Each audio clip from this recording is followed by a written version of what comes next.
the day I showed up at his office to get braces. Chapter 2. Home. Sam. I was 8 years old, walking one afternoon with Moms towards Broad and Market Street in downtown Newark, where we come to do some shopping. In those days, Woolworths, McCory's, and other discounted department stores and low-budget restaurants and movie theaters brought people in from all over the city. The streets were bustling, and I held Mom's hand and gazed up at the store signs and placards in the windows, putting letters together to figure out words. My eyes were fixed on a sign outside the store. "What is that word?" I asked. My mother was silent for a moment. "I don't know, Marshall," she said softly, calling me as usual by my middle name. She tugged my hand to go. I planted my feet to stay. "I gotta know," I screamed. "I gotta know." Moms often tells that story when people ask her what I was like as a child. I don't remember it, but I do remember always asking questions. My eyes took in everything, and back then, Moms was the first person I turned to for an interpretation. It was not the first or last time she would not be able to provide an answer. Though she tried hard to hide it for much of my childhood, I soon figured out her secret. My mother, Ruthina Davis, had never learned to read. She was born in 1933, the fourth child of a rural South Carolina farmer and housewife. She was just 7 when her mother died, leaving her in the care of a grandmother for the next 5 years. Moms has always been a nurturer, so when she returned home to live with her father, 2 older brothers, and their sisters, she dropped out of school to wash, cook, clean, and care for her family. Back then, education seemed a luxury to her. She wanted to go to school, but her obligation to her family was more important. At 15, she married my father, Kenneth Davis, after spotting him dressed in his army uniform at a local carnival. He was a handsome man with medium brown skin and a slender build. She's always been petite, only 5 feet tall. Pop was discharged honorably from the army, and he and Moms lived with his relatives in South Carolina for the first 10 years together. My 3 older siblings, Kenneth Jr., Rosaline, and Felice, were born there. Around 1958, Pop took the advice of an aunt who lived in New York and migrated north with his family in search of a better paying job.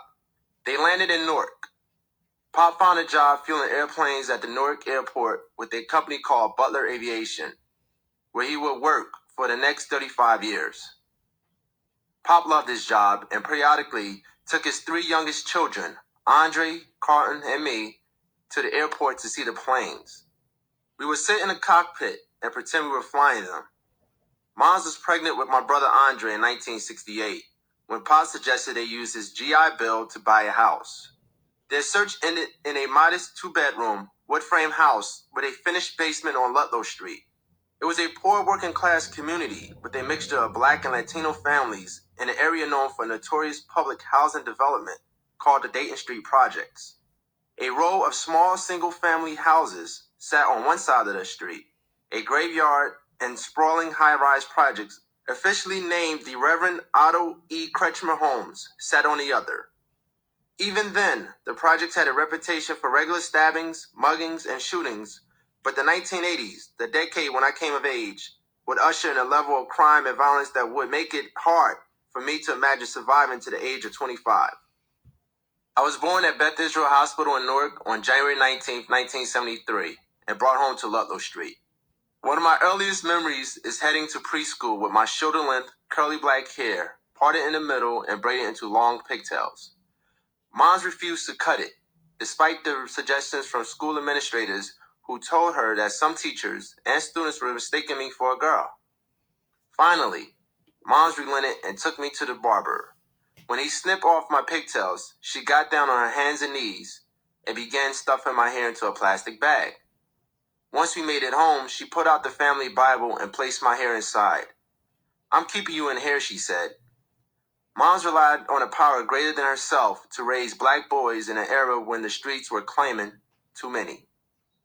I often thought about my hair in that Bible, especially when I found myself in tight situations with seemingly no way out. And then, unexpectedly, a door opened. 3 years after I was born, my brother Carlton came along. Moms described those years as the happiest of her life. It was as close as she would get to that picket fence life she had always imagined.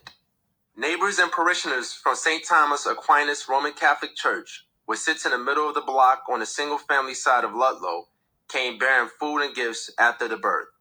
When Pop cashed his paycheck, he placed the crisp bills in a legal-sized envelope and brought it home to Mom's. She could stretch a dollar further than anyone I had ever seen, and her sole job was to take care of the family. Mom's was known as the mother of the entire neighborhood. She rose every morning about 4 a.m.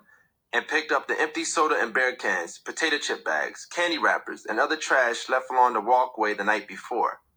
Then she swept the street, working her way up to the church. She did this faithfully every day. I wasn't mature enough then to understand that this was her contribution to her church and community. She had little else to give.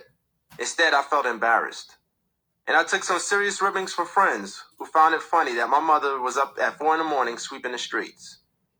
My pop loved music, especially jazz, blues, and gospel quartets. On some holidays and weekends, he dragged his guitar and amplifier into the living room, put on a Dixie Hummingbirds, Ray Charles, Mills Brothers, or Count Basie album, turned the volume on the record player as loud as it would go, and strummed along. The music filled the entire house and drifted outside, far down the street. I would sit in the doorway between the living room and kitchen, or on the stairs with one of my brothers, playing with our plastic green army men, watching our father, who seemed oblivious to our presence. The music took him someplace else. We usually got restless and scurried off to play, leaving him still strumming in the living room. I couldn't stand that old music. Life is funny though. Those days in the living room with Pop, his guitar, and his music were among the times I missed the most when he left. Like most kids, I wanted my family to be like the ones I saw on television. The Cleavers, the Bradys, the Huxtables. But I never saw those parents argue and fight the way mine did. I suppose the constant pressure of trying to raise 6 children on blue-collar wages in a world often hostile to black families, especially black men, created an environment full of tension. Our house at times felt like a gunpowder keg, and on Saturday nights, the least little spark would cause it to blow. "Your daddy ain't shit," Moms would yell to us after one of her heated exchanges with our father. Just as often, those words came from Pop. "Your mama ain't shit." He sometimes hit her, she slashed his tires, he drew his gun. Those were terrifying moments for my younger brother and me. We listened from another room as our parents' angry voices and the sounds of blows came crashing through the walls. When they fought in front of us, my brother and I clung helplessly to each other until one of our parents walked away. But even with all the fighting, it never occurred to me that one of them would actually leave us. Things always seemed to blow over pretty quickly, and life became normal again. Pop going off to work and bringing his entire paycheck home, and Mom's cleaning, cooking, and washing all day. We didn't own a washing machine for a long time, so she scrubbed our clothes by hand on an old washboard she brought from South Carolina, then hung them out to dry on a clothesline in the backyard. Then one day, Pop walked in and announced that he wanted a divorce. Mom suspected he met someone else. She pleaded and prayed he would come to his senses. But she had long ago learned that by the time Kenneth Davis Sr. opened to reveal his feelings, he had already worked out a resolution in his mind. Sure enough, a few days later, Moms responded to a knock at the front door and found a stranger standing there to serve her with papers. I was 11 when the divorce became final. During the court hearing, which we all attended, Carton, then just 8, cried all the way through. Pop had tried to reassure us that he would always be a part of our lives, but as a kid, you can't help but feel abandoned when a parent leaves so suddenly. I remember wondering, what are we going to do now? How are we going to make it? It wouldn't be fair to say that Pop walked out completely. He did what he agreed to do and more. He paid the mortgage, which kept a roof over our heads. He came around to visit. We visited him.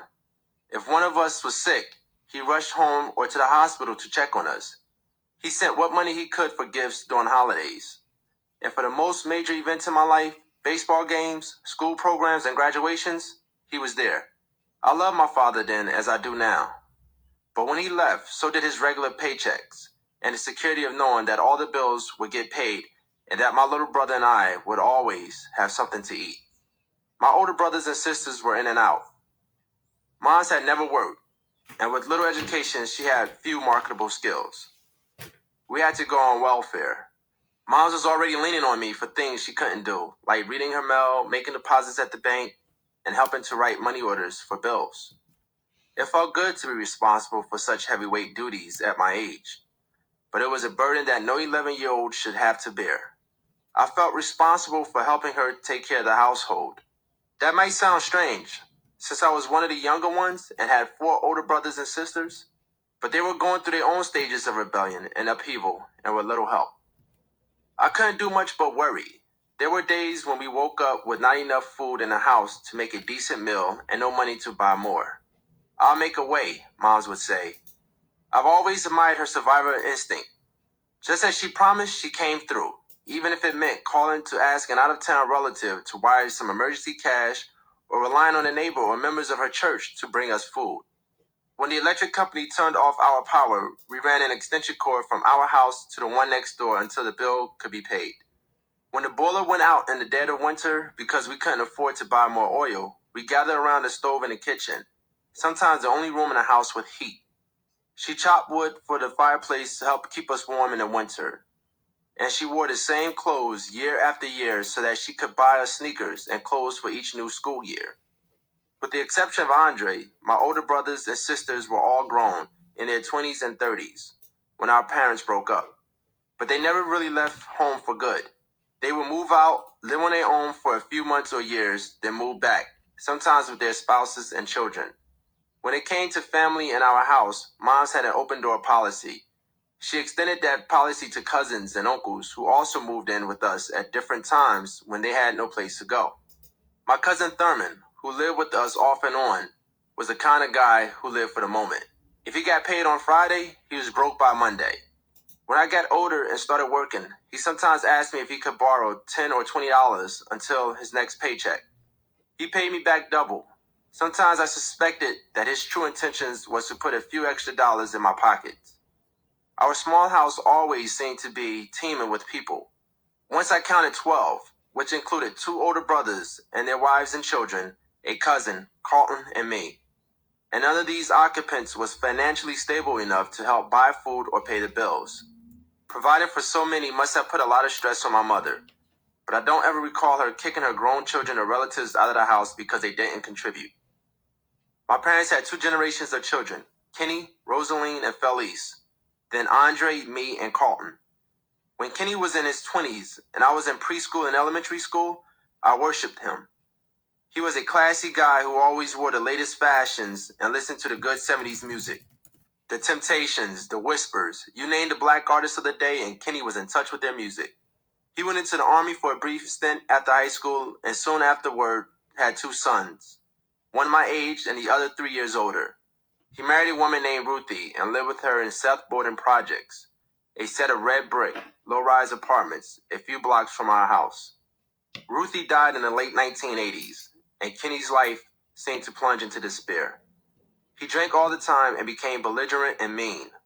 When he showed up at our house, he ranted and raved, cursed, and threatened our mother. I went from worshiping him to hating him. I realize now that I just hated what had become of him. I never gotten to know the real Rosaline. Moms like to talk about how smart and productive her oldest daughter once was. She finished high school and in the early 1970s landed a job with Mutual Benefits Company, which at the time was considered a major accomplishment for a black woman without a college degree. But that is not the Rosaline I remember. I do recall trips with her to the movies and to her church. But the Rosaline I remember most suffered from some kind of mental problems that made her paranoid and compulsive. She would wash her hands with pine sol 100 times a day. She wouldn't touch a doorknob if she had seen someone touch it before her. And she wouldn't sit on a toilet seat without scouring it if someone had sat on it since her last cleaning. She would walk around mumbling to herself, wearing the same clothes day after day. We tried many times to have her committed to the hospital for treatment of her mental condition, but she insisted she did not have a problem, and the hospital sent her right back home. With age, she seems to have improved somewhat, but her illness and the 21-year age difference between us created a distance that, sadly, time has yet to close. Of all my siblings, I was closest to Felice, who later changed her name to Fenice. She is 14 years older, but she always had time for me. She regularly used to take me out for ice cream or to the movies. She was sassy and fun-loving, and she always knew the hottest song and the coolest new dance. On the streets, she had a reputation as a sister not to mess with without some serious hell to pay. For me, Fel's little brother, her rep offered a measure of protection. Felice dropped out of high school, married young, divorced, married again, and followed her new husband to his U.S. Army assignment in Hawaii, where she returned to school and earned a high school equivalency diploma. They split up a few years later, and she moved home. I was about 14 when she returned. That is when we really grew close. We stayed up many nights until the early hours of morning, talking, playing spades, Pekino, and Monopoly. She was a natural storyteller, and I loved listening to her talk about the life in the family before I was born. Fel always kept a job, so she would move out for a few months, then move back in when she fell on hard times. She was functional, but she was also a drug addict. I suspected it long before I knew for sure. Once, soon after she moved back home from Hawaii, she received a package from the islands in the mail. Mons assumed it was for her and tore into it. Inside was an Alka-Seltzer box, packed with a pound of weed. Another time, I was looking for something in the room where Fel slept and found a burnt spoon and a crack pipe. The pipe was a tiny nip bottle of Bacardi rum with a long, thin glass tube attached. I left it there and pushed what I had just confirmed to the back of my mind with everything else I didn't want to face. I had a make-believe spot in the back of my mind. I thought of it as a trunk or Pandora's box, where I placed my bad experiences, stored them, and sealed them forever, or so I thought. When my parents argued, what I saw and heard went into that box. When my dad left, what I felt went into that box as well. I rarely cried. Later, I would meet someone who would help me to open that box, and for the first time deal with all that was in there. It would nearly scare me to death. In the years to come, my sister's addiction and reckless ways would get the best of her, and I would be saddled with the guilt of being unable to help. Andre is the most stable of my older siblings. He reminds me of our mother. He's a hard-working man, quick to open his door to a struggling family member or friend. He dropped out of high school in the 10th grade and got married at the age of 17. But he went to work for the city of Newark as a groundskeeper in the beautiful Weequahic Park in 1987 and has been there ever since.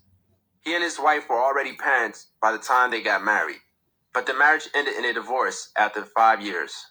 Andre met someone else, had a second daughter, and has maintained a steady relationship with the child's mother for the past 7 years. Just 4 years older than I am, Andre was a brother I wanted to follow around the neighborhood. But who wants a little brother tagging along? He often pulled tricks to get rid of me. He'd say, "Marshall, go to the house and get your toys while we wait for you." When I came back, of course, he and his friends would be gone. He mostly hung out with his godbrothers, Orlando and Edwin, and other neighborhood friends, Frank, Billy, Willie, Modesto, Leslie, and Lamont. One day I managed to end up with them at a small grass park that had several benches, basically green wooden slats held up by concrete pillars. The benches had fallen apart, and we decided to fix them. Back then, we didn't have video games and had to use our imagination and make up games for fun. I suppose we consider ourselves construction workers. I was told to hold the concrete slab while the other placed the green slats into the hole to reconstruct the bench. Here I was, just 6 years old, trying to support a 200-pound piece of concrete. The concrete slab began to tilt.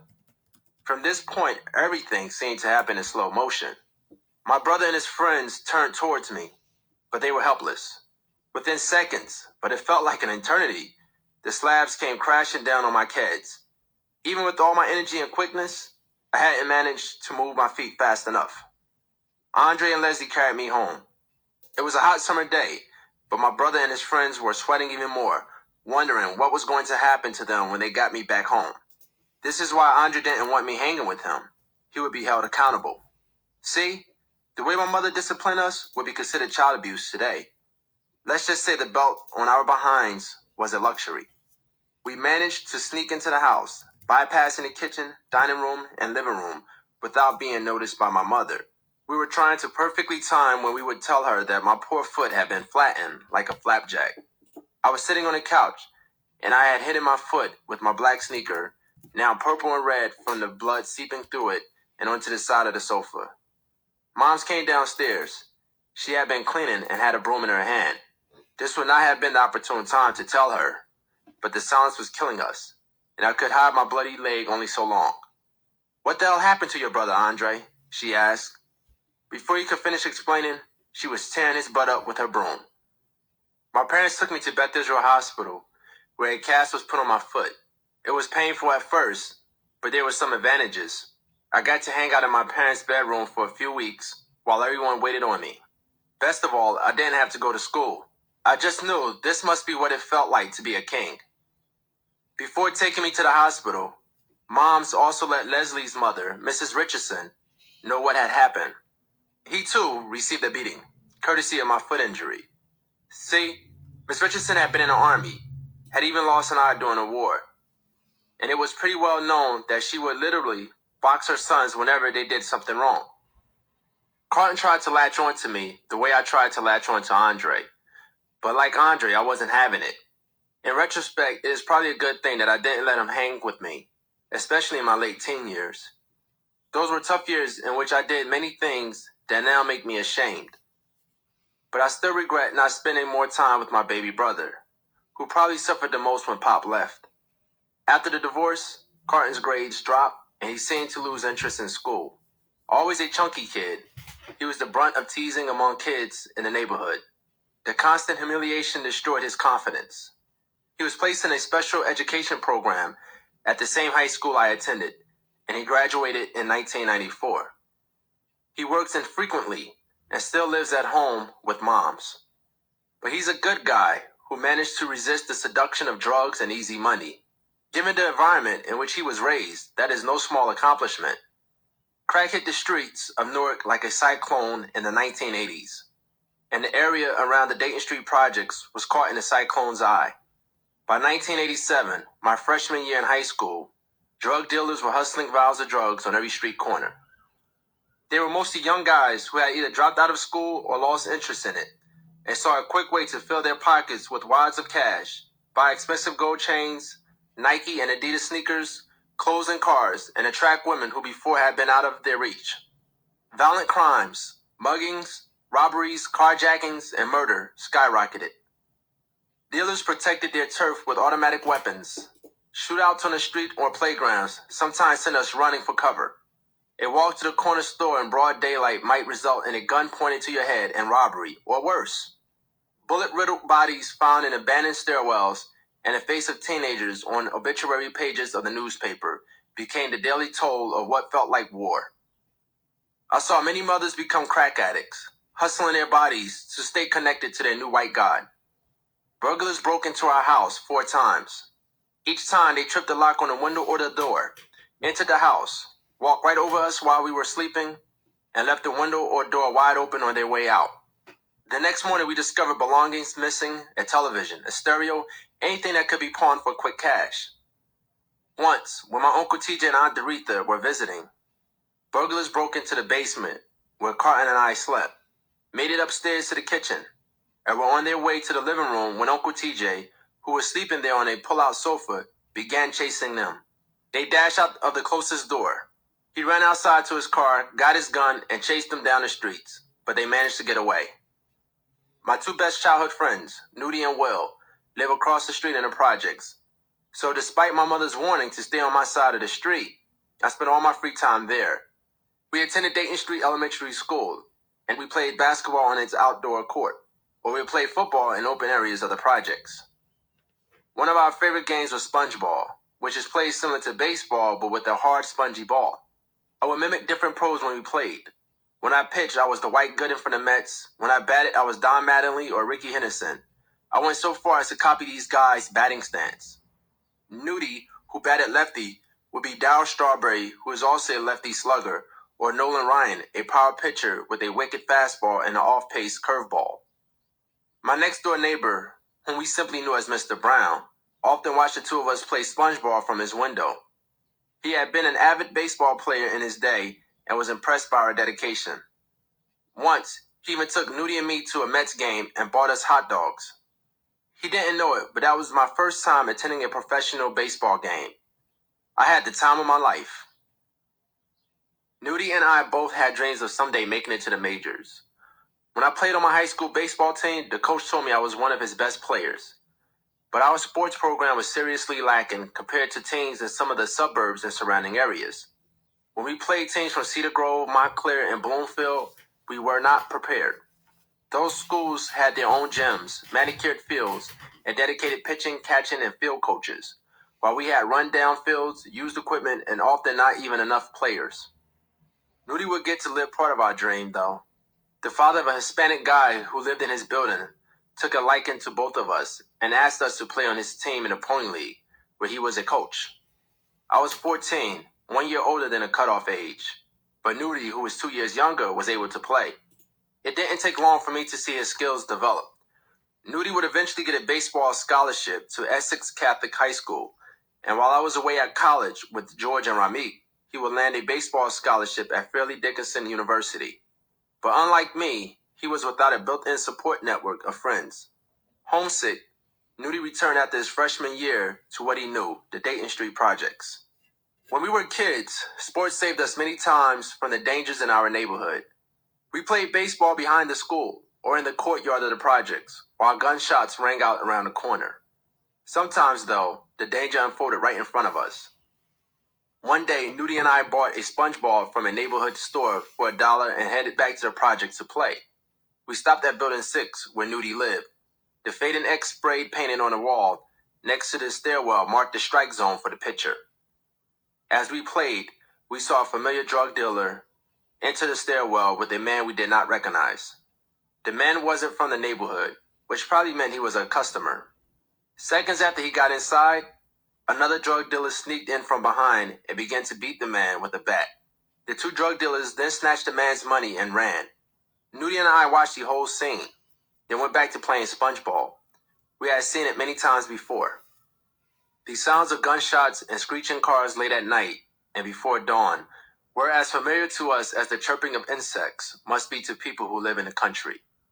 In broad daylight, we often saw young guys, barely old enough to see over the steering wheel, speeding down Ludlow Street in a stolen car. Sometimes, a trail of speeding police cars would be on their tail. I was in the 6th grade when I awakened one morning to a loud crash outside. Minutes later, the wail of sirens filled my room. I jumped up and rushed outside. Down the street, about a block from my house, a car had crashed into a utility pole. The pole lay across the smashed front window and hood of the car. As paramedics pulled the driver from the car, I recognized him as a guy who had gone to my school. He was no more than 12 years old. He had been speeding down the street in a stolen car when he lost control. Now he was dead. This is the backdrop against which I lived. You see it enough, and it becomes normal. Some parts of life even become exciting. How can a mother's pleas compete with the thrill of having wads of cash handed to you when your pockets are empty and the pantry is bare? Sure, you see cats your age dying all the time, but you figure that's the price you pay for being born poor. And you accept your fate, unless someone or something convinces you that you have the power to change the script. Even as early as elementary school, the pressure was on me to do what the other neighborhood boys were doing. The pressure was subtle: participate or feel like a chump and risk being isolated. When I was about 7, the big thing was to run into Jack's, a neighborhood grocery, and steal ices. My friends were always bragging about how easy it was. I was in the store one sweltering summer day with a friend and decided I wanted a large cherry flavor icy, which cost 50 cents. The problem was I had no money. I opened the freezer, slipped the big, cold cup into my shorts, and walked casually toward the door with my friend. Suddenly, I felt a pair of huge hands on the back of my arm. One of the store's owners, a big burly Hispanic man over 6 feet tall, pulled my friend and me to the back of the store. "Open your pants," he demanded. "No," I shouted back. He grabbed my shorts and the icy clunked to the ground. My heart was thumping. I thought for sure I was about to die. The next thing I knew, I was face to face with 2 snarling dogs. They were German shepherds, and they looked big enough to eat me alive. I screamed for mercy. In his thick Spanish accent, the owner was shouting something about letting the dog tear me to pieces if I ever tried to pull that trick again. I could have sworn the dogs were licking their chops when the owner suddenly let us go. We flew out of the store. I didn't have much of a taste for stolen ices after that. But it wouldn't be the last time I followed friends into trouble. It would take years for me to learn that friendship can lift you up, strengthen and empower you, or break you down, weaken and defeat you.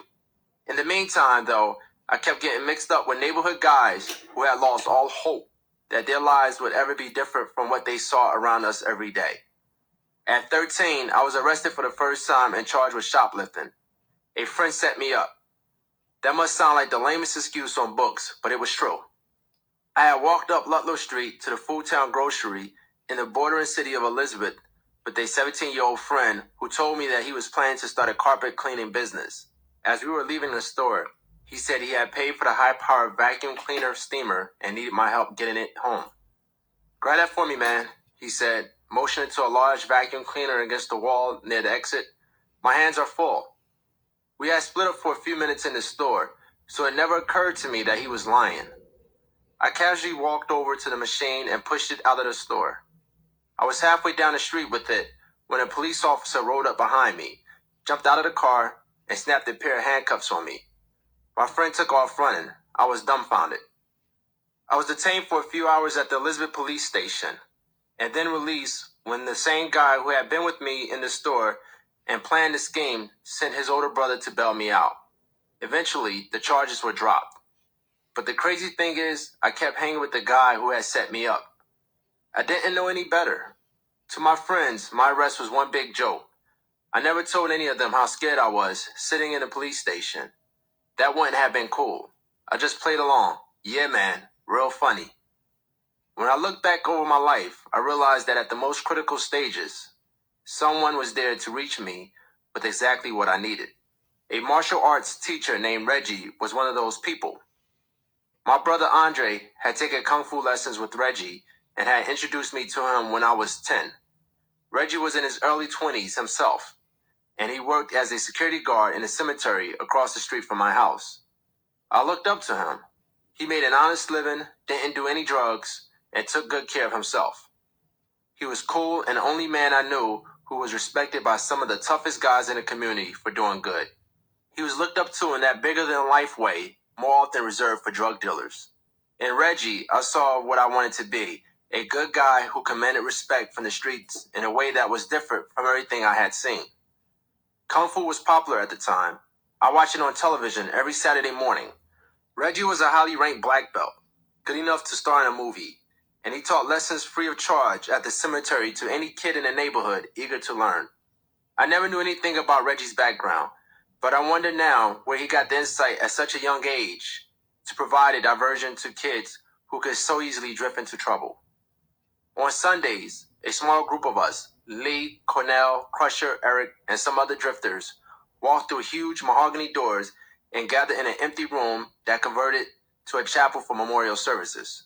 Reggie worked behind a desk there. Sometimes he wore a security guard uniform as he led us in practice.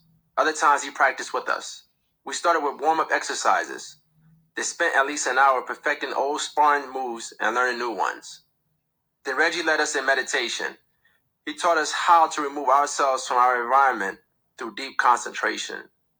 As we sat on the floor with our eyes closed and minds blank, Reggie delivered little messages. They were mostly cliches like, if the blind leads the blind, both of them will fall into a hole. Or if you feel weak, you will be weak. But something about sitting there with your mind clear, totally focused on what he was saying, gave his words power. At the end of each session, we exercised again for an hour, jogging around the cemetery several times or through the neighborhood. We looked like soldiers, jogging in unison with stone faces, right past the tall granite tombstones inside the cemetery gates, or the drug dealers and hustlers hanging around outside. The sessions made me feel physically and mentally strong. They had another benefit. They kept me from roaming the streets. I looked up to Reggie and didn't want to disappoint him. For 4 years, I was dedicated to learning everything I could about martial arts from my mentor teacher. But by age 15, I started to slip. I was hanging out until 1 a.m. with guys who were 4 to 7 years older. We sat around drinking 40 ounces of malt liquor and talking trash. At first, I just listened as they shared war stories about their dealings around Dayton Street. In time, though, I would have stories of my own. A year later, I stopped going to Kung Fu lessons. I'm sure that it's no coincidence that about the same time, my life shifted gears and began spinning toward trouble. No matter how much I hung out with my friends and pretended not to care about school, I always managed to excel. Moms couldn't help me with homework, but she stayed on me to do well. Go to school, Marshall, she said seriously as if my life depended on it. I saw close up how she suffered without an education, and I didn't want the same thing to happen to me. I aimed as far as I could see, finishing high school. Beyond that, I had no ambition. My teachers seemed to like me. As tough as I acted outside school, I paid attention to them in class and usually did what they asked. Sometimes, though, I had to be creative in explaining a good grade to friends. I lied to them frequently. I cheated, I say, trying to minimize any accomplishment. Kids who did well in school were considered nerds. I wanted to be cool, and more than anything, I wanted to fit in. Moms had placed many of her dreams on me. She had sacrificed her education for her family, and she pushed me to make sure I took advantage of the opportunities she never had. Most students in our neighborhood attended Dayton Street Elementary until the 8th grade. In the 6th grade, I was looking forward to returning to Dayton Street as a 7th grader, an upperclassman running things. But my 6th grade teacher, Miss Sandy Schimmel, approached me and recommended that I take an examination to apply to a magnet program at University High School the following year. University High was one of the most prestigious high schools in the Newark school system and the only one that accepted 7th and 8th graders. I didn't want to be bothered with going to another school. Everyone I knew had stayed at Dayton Street until the 8th grade. Why? I asked the teacher.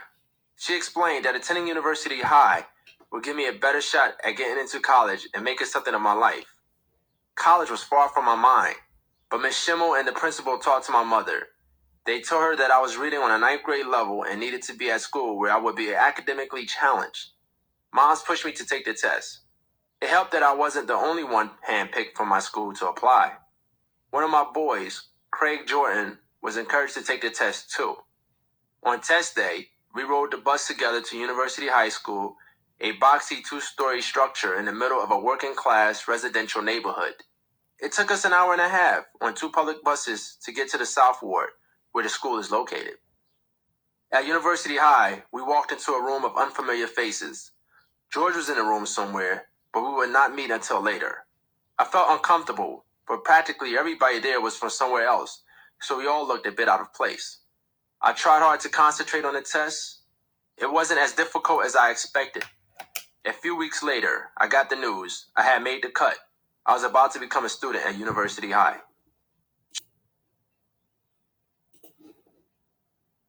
The man's face looked familiar as he walked quickly toward my buddy Frank and me in the drizzling rain late one fall night in 1989.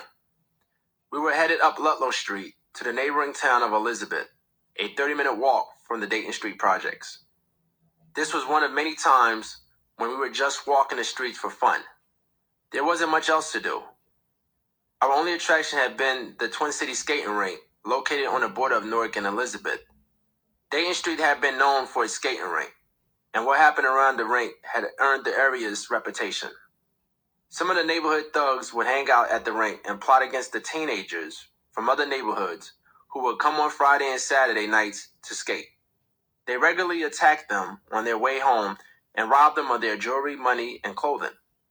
There were many nights when we saw a terrified teenager running through the adjacent park, trying to catch a number 24 bus and escape the grips of Dayton Street boys. Eventually, a few murders in the vicinity of the rink shut it down. That's how Newark was. You stayed on your side of town and all was fine. Frank and I walked past Twin City on our way to Elizabeth. By then, it had been turned into a supermarket. Dry blood was still on the pavement. The man with the familiar face caught up to us. "Man, let me get $2, he said to Frank. "I don't got it, man," Frank answered. "Man, I know you got the $2, he persisted. "Don't play with me." "I don't got it," Frank repeated a bit louder. The guy pulled open his oversized black goose-down jacket, lifted up his shirt, and pulled out a gun. He must have been desperate, because nobody pulled a gun on Frank. Frank had a rep around Dayton Street, and he didn't get it by being a nice guy. "What if I shoot you right now?" the man threatened, his glassy eyes intense as he pointed the gun at Frank. "Would you give me the $2 then?" "I don't got it, man," Frank said, still calm. The guy turned to me, still pointing his gun at Frank. Marshall, I know you got it. I don't have it, man. I responded quickly, I don't have it. By now, he was frustrated and angry. Frank, I could shoot you right now, he said between clenched teeth. Either Frank believed the guy didn't have the heart to shoot, or he didn't care. With the man still pointing the gun at him, Frank turned his back and walked away. I followed on shaky legs and waited for bullets to slice through my back. That was one of several times I came close to being a casualty of the madness all around me. I was 16, and my life was careening off course with no direction. It had happened so quickly. In my early teen years, Kung Fu lessons with Reggie had kept me away from the danger and temptations just beyond my door. I was working at McDonald's at the age of 15. Eager to get a job and help out at home, I altered my birth date by a year on the application to meet the minimum age requirement. I wanted to do the right thing, but it seemed everywhere I turned, someone or something was pulling me into the opposite direction.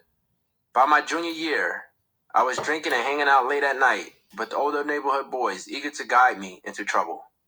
It didn't take long for one of them to make a proposition I found too difficult to turn down. Hey, Marshall, I gotta wait for you to make some money, he said. He promised to split the profits of his crack sales with me if I invested money on the front end to help buy the drugs. The butterflies in my stomach told me this was wrong, but I told myself I needed the money. If I could take care of myself, moms wouldn't have to worry about me. And why shouldn't I get a piece of the action? Everybody around me was doing drugs on some level. The business certainly wouldn't dry up if I decided not to participate. I didn't hustle on the streets, but I made a pickup once and helped bottle the tiny pellets into $10 vials. The first time I went on a pickup with my so-called business partner, we took the train to Harlem. When we walked up to the brownstone where we were to get the drugs, a guy was standing in the door wearing a gun in a holster. He patted us down. We walked into one room and turned over the money, then walked into another and picked up the drugs. It looked like the scene from a movie, with all the drugs piled on the table and guys standing around with guns ready to shoot. We walked away with the plastic sack full of crack cocaine. As we stepped out of the house, I looked up and noticed the misty rain glistening in the streetlight. The night didn't even seem real. What in the hell did I get myself into? I asked myself quietly. I never went back. I made some quick cash, lots more than I was making at McDonald's, but no matter how I tried to justify it, I didn't feel good about what I was doing. After about a month, I told my friend that the benefits of the partnership just weren't worth the risk, and I eased my way out. On January 19th, 1990, the night of my 17th birthday, some of the fellas picked me up for drinks. We went to Seth Borton Projects to see a guy named Hawk. He had just finished hustling when he got into the car with us. While sitting there in the parking lot, the other guys lit up some weed and started smoking. Yo, man, it's your birthday, Hawk said. I want to wish you a happy birthday. He handed my friend a package for me. It appeared to be cocaine. That's cool, word up, I responded. I didn't want to seem ungrateful. One of the guys came up with an idea. We could make what was called a wooly, a drug-enhanced cigarette made by taking the tobacco out of a regular cigarette and mixing it with cocaine. One of my friends took 2 puffs and zonked out. His head bounced against the back of the car seat. Yo, man, it's your birthday, my other friend said. We love you, man. You go. Something on the inside said, don't do it. This was one of those signs when I paid attention. Nah, man, that ain't me, I said. What, man? You think you better than that? My friend said, offended. Nah, dog, I'm just too faded right now, I said, easing my way out of trouble again. Plus, I gotta go to work tomorrow. They backed off. But I still had a difficult time saying no to my friends, even when I knew they were wrong. I wasn't afraid of them. I was afraid of what they would think of me. I didn't want to appear weak or afraid. That could have made me a constant target in my neighborhood. It was easier just to go along. And I admit, sometimes the adrenaline rush of getting away with something wrong felt good. I lived for the moment, too afraid to imagine a future that could be cut short any day. I was kicking it on a corner with 4 of my boys one day in the summer between my junior and senior years when one of them came up with a money-making scheme. We could rob drug dealers. At 17, I was one of the younger ones. Another guy in the group was 15, and the other 2 were in their 20s. The suggestion took hold quickly as my friends added their individual touches. We were all dressed in black. We would ride around Newark and neighboring cities in which there were hot drug markets, target young, inexperienced dealers, jump out on them with a gun, take their money, and split it 4 ways. At first it seemed like a fantasy, but the more we talked, the more real it became. We thought we were justified since we were just targeting drug dealers. The butterflies in my stomach started acting up again, but I played it cool and nodded in agreement. The first couple of times, the operation went smoothly. I drove and sat in the car while they did their thing. I got my cut, and it didn't seem like a big deal. But one evening, as I was walking home from a Kentucky Fried Chicken after an exhausting game of basketball, one of the guys approached me. "Man, why don't we drive out tonight?" he suggested. I had bought a car during the school year a few months earlier, and the guys were ready to score again. "Oh man, I don't feel like it," I said, the butterflies in my stomach fluttering like crazy. "Come on, Marshall," my friend pleaded. I gave in. The two of us walked back to my house to get my car, picked up the other 2 guys, and headed out. We rode around a few minutes until we spotted about 10 to 12 teenagers hanging out in a hot drug corner in Montclair. We figured they were dealers. "Let's get them right there," one of the guys said from the back seat. I stopped the car and my friends jumped out on the crowd. This time I joined them. My friend pulled out his gun and shouted, "Empty your pockets." The other 3 of us began patting down pockets, pulling out wads of cash. All of a sudden, another car, a brown 4-door Citation, pulled up. The driver and front seat passenger were young guys, probably in their 20s. The 4 of us didn't recognize them. The guys we were robbing didn't react like they knew them either. "What in the hell is going on?" I whispered. I was close enough to peer into the car, and my eyes quickly fell upon what appeared to be a police radio mounted to the floor. I began backing up. 21 jump, 21 jump, I shouted, trying to alert my friends that a police officer was on the scene. At the time, 21 Jump Street, a television series featuring young undercover cops, was popular. I was about 20 feet away when police cars began whizzing toward the scene from every direction. I kept walking, cool at first, as though I was just a passerby. But as I rounded the corner out of sight, I took off running. When I was far enough away, I stopped and rested my hands on my knees to catch my breath. Sweat rolled like tears from every corner of my face. My stomach did somersaults. I waited there a few minutes and calmed myself down, then doubled back to the scene to pick up my car. It was gone. My friends were gone. The police and a crowd of dealers were gone. I hailed a taxi to take me home, but I slept little that night, worrying what would happen next. I figured my car had been towed, and I called the town's towing company the next morning. An employee told me that my car was on hold and that I needed to call the Montclair Police Department. My throat was so dry I could hardly swallow as I punched in the numbers to the police department. An officer told me to come to the precinct house to answer some questions. All 3 of my friends had been arrested. I confided in my sister Felice, who drove me to the police station. She assured me that the police would release me in her custody since I was a juvenile. And I was sure that my friends, most of whom already had spent time in juvenile detention, would see my arrest as a medal of badness, something to be respected.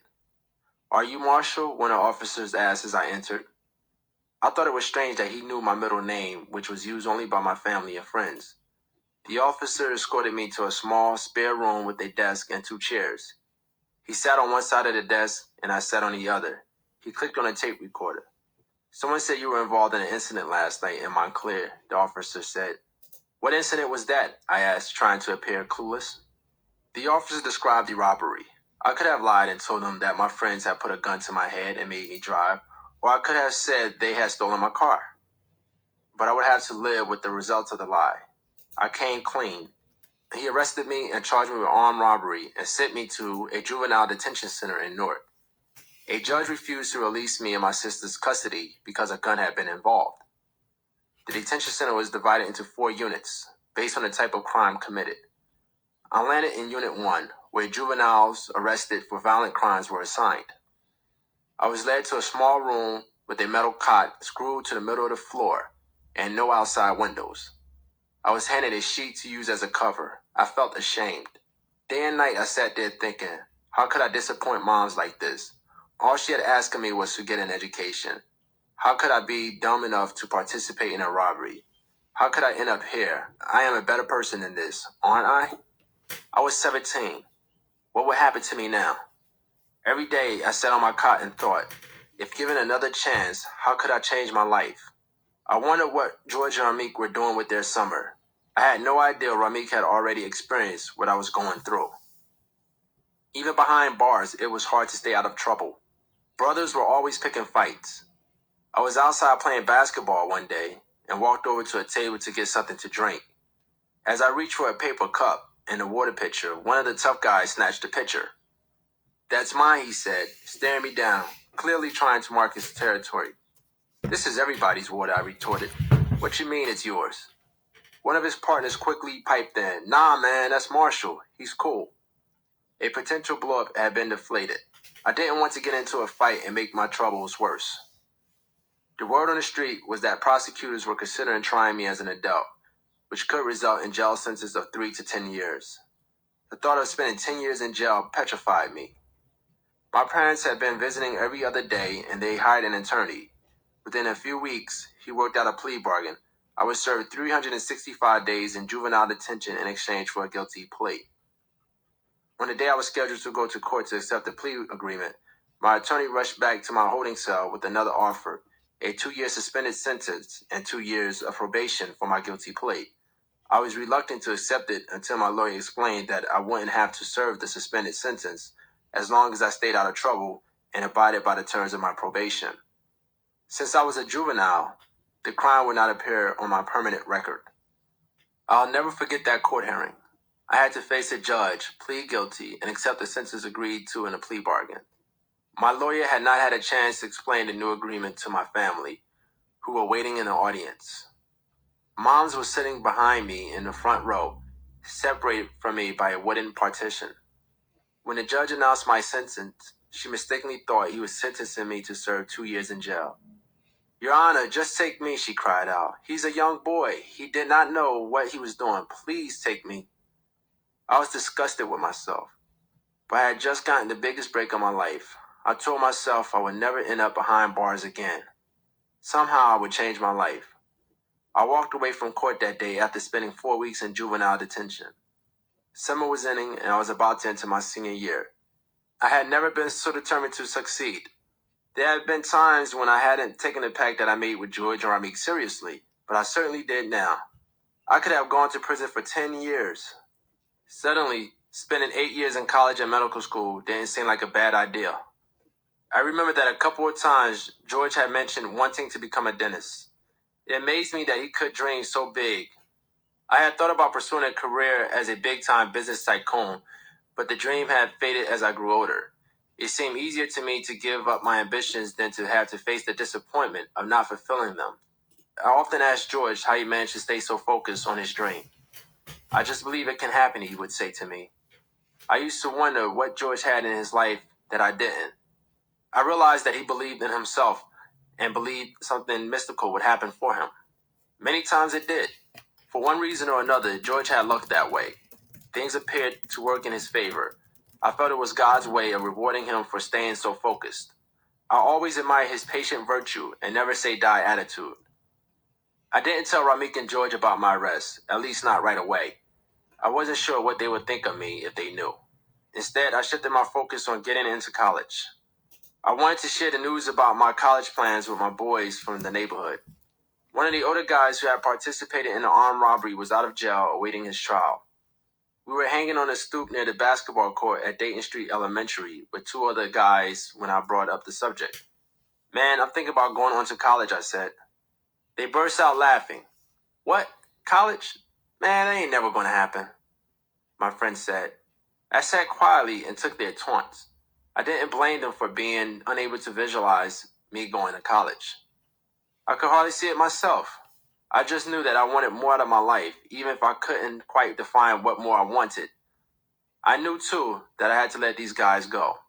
I would never be able to rise with them tugging at my heels. That was the last day I hung with them. Eventually, the 3 others involved all got jail time.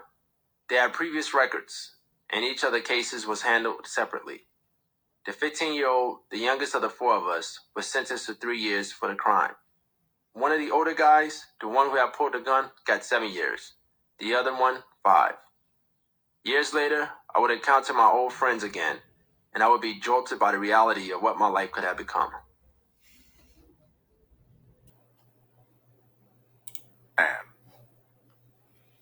It was the fall of 1990, and Carla Dixon was attending a Black Issue conference in New Brunswick when she heard an author who would change her life and ours. Chawanza, an education consultant, was discussing his series of books, The Conspiracy to Destroy Black Boys. He described how smart, energetic, and hopeful Black boys enter school systems, so inadequately prepared to educate them that the boys begin to lose interest as early as the 4th grade and are often lost to the streets by high school. He proposed mentoring as a solution and asked the men in the audience to stand. He admonished them to go back to their communities and become mentors to the Black boys who needed them. Carla was so moved by the workshop that when he finished talking, she headed for the booth where he was signing his books. The crowd was so thick that no more than 5 feet tall, she couldn't even hope to catch a glimpse of him. So she waited at the end of the line and prayed that his books wouldn't sell out before she made it to the table. As Carla tells it, she lost track of time while replaying Kanjufu's words in her mind. When she finally made it to the front of the line, she brought a set of books and shook the author's hand. He wrote down her name and asked her to return to the table later to pick up the books. To fill the time, she wandered around the Ramada Hotel and faked interest in other exhibits for about 45 minutes. She returned to Kanjufu's table, but he still had not signed her books. She attended another workshop, and by the end, she was so tired that she nearly forgot to retrieve the books. People rushed past her as she walked slowly past all of the booths. Suddenly, she heard a man's voice behind her. "Here are your books," he said. It was Kanjufu. In her hotel room, she flipped open the cover of the first book and read the inscription. "Carla, go out there and save our Black boys," it said. The following spring, George, Ramik, and I showed up in her office for an interview. She says that when she met George, she could tell that he really wanted to be a dentist, and that Ramik and I were more skeptical. She could see that Ramik wanted to trust her and wanted to come to Seton Hall, though he didn't really know why. She knew right away that I carried a lot of weight, and she declares I took over interviewing her. But Carla says she liked us right away and immediately saw us as a unit. She feared that if one of us dropped out of the program, she risked losing all 3 of us. She vowed not to allow that to happen, and she became our angel, guiding, protecting, and pushing us as we traveled blindly from the comforts and dangers of our old world through the challenging new ones at Seton Hall. Carla planned every detail of student life in the pre-medical, pre-dental plus program, right down to who would be roommates with whom. Her job was to figure out the weaknesses of the students in the program, whether those weaknesses were academic, social, environmental, or personal, and find a way to help us strengthen them. Her first move was to assign Ramik and me as roommates for the summer program, and to place George in the same suite, but with another roommate across the hall. She says she didn't want our reservations to influence George. She figured if she could keep George excited, he would work on us. Several times over the years at Seton Hall, I received a grade less than I thought I deserved in class and complained to Carla. She wouldn't allow me to get by with just complaining. She persuaded me to make an appointment to talk to the professor and try to understand why I had received the lower mark and to make my case for myself.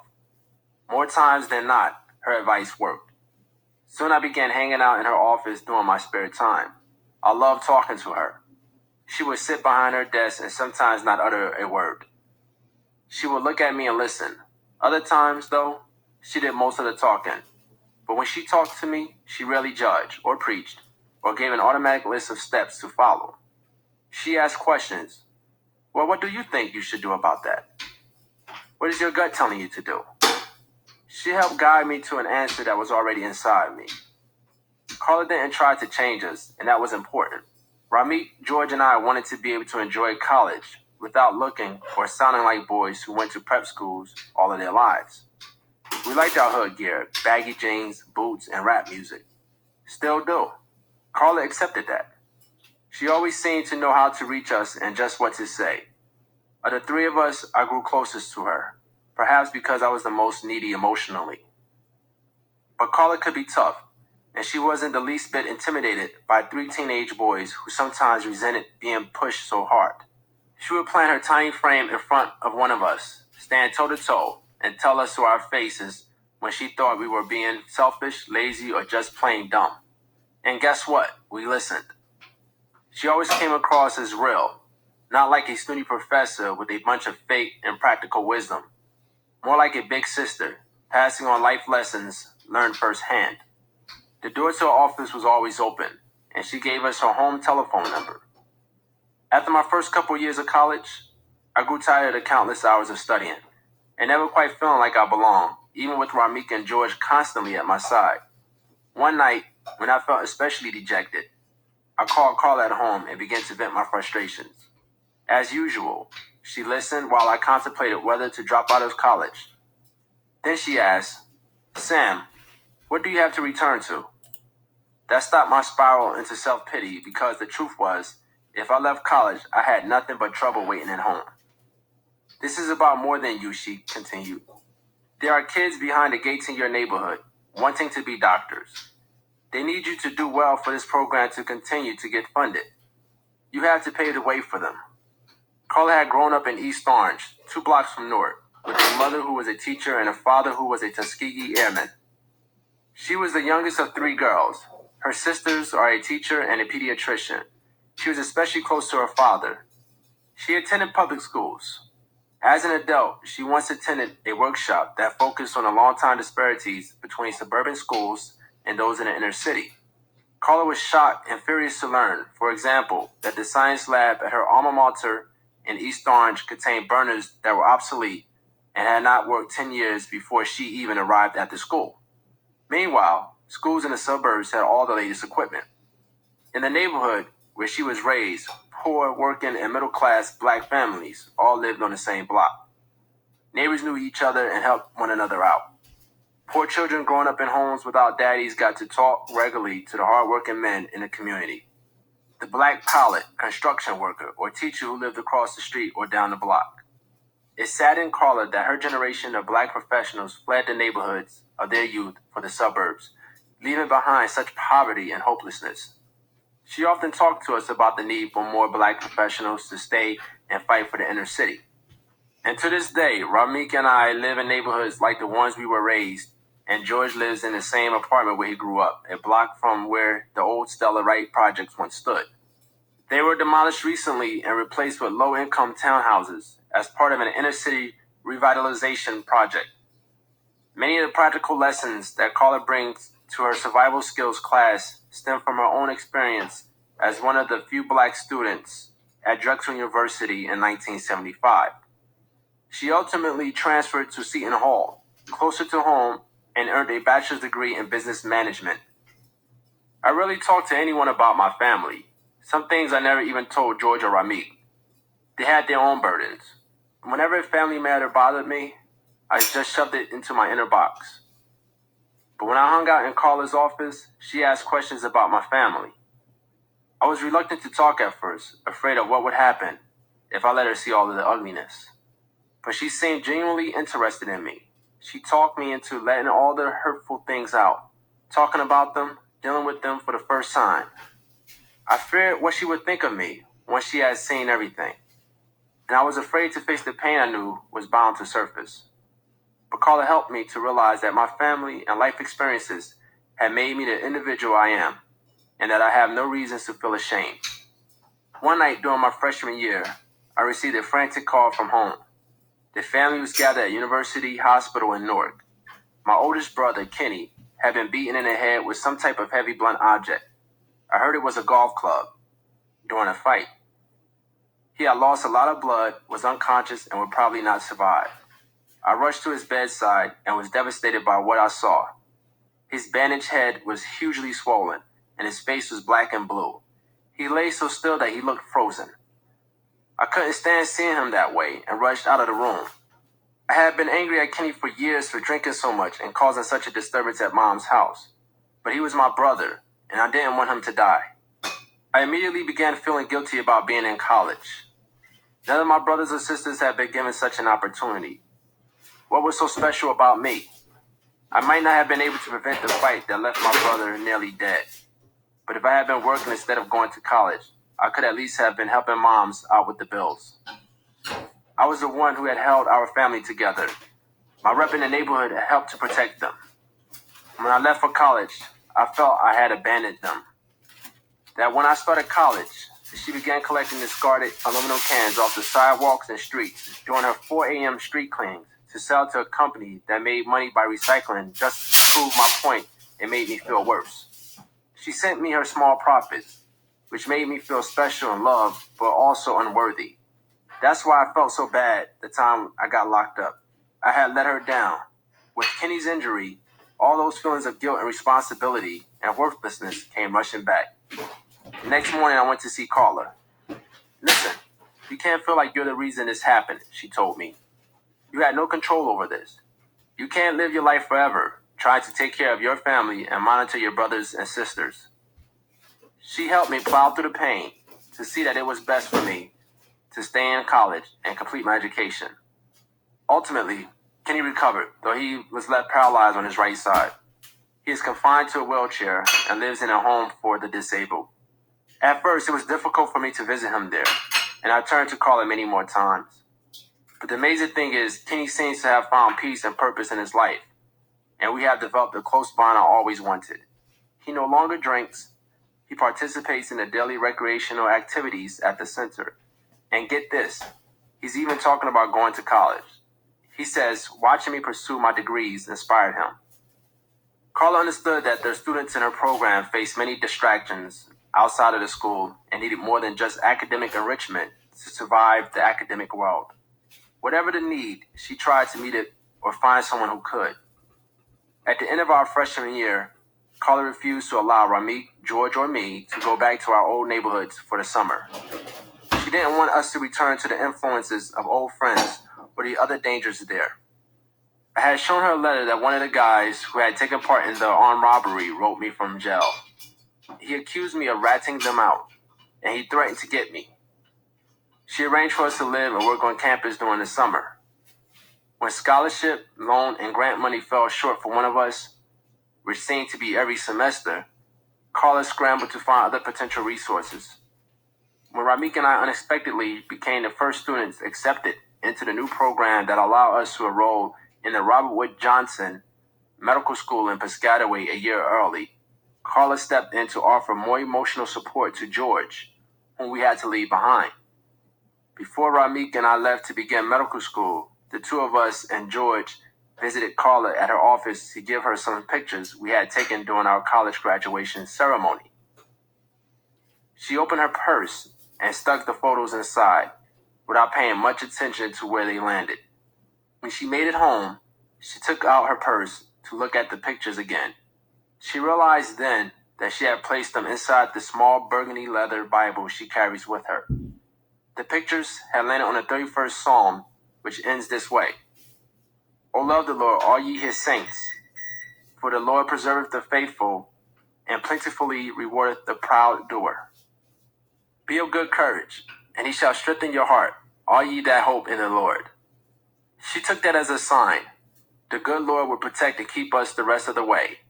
Then, as my mother had done so many years earlier with the curly black pigtails she retrieved from the barber's floor after my first haircut, Carla placed the graduation photos back inside her Bible and closed it. She has kept us in there ever since.